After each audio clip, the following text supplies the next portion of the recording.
মাছ খেতে কে না ভালোবাসে?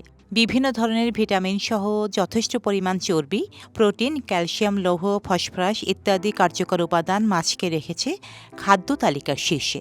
কিন্তু থাইল্যান্ডে সম্প্রতি একটি মাছের প্রজাতিকে সবচেয়ে আক্রমণাত্মক হিসেবে বর্ণনা করা হয়েছে। সেই মাছটি হচ্ছে তেলাপিয়া।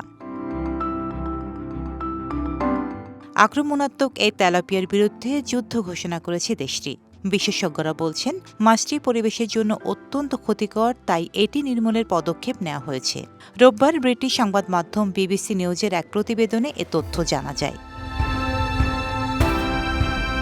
প্রতিবেদনে বলা হয়, মাছটি প্রজাতির নাম ব্ল্যাক চিন তেলাপিয়া। এরই মধ্যে এই প্রজাতি থাইল্যান্ডের অন্তত 17টি প্রদেশে ছড়িয়ে পড়েছে। মাছের এই প্রজাতি অন্যান্য ছোট মাছ যেমন কুচো চিংড়ি ও শামুক লার্ভা খেয়ে ফেলছে। এগুলো মূলত থাইল্যান্ডে গুরুত্বপূর্ণ পণ্য হিসেবে বিবেচিত। দেশটিতে এগুলোর বাণিজ্যিক চাষাবাদও হয়ে থাকে।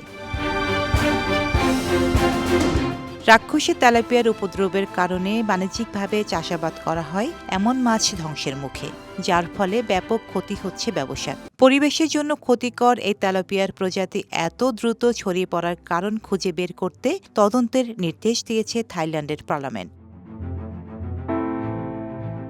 ডেস্ক রিপোর্ট, সাম্প্রতিক দেশকাল।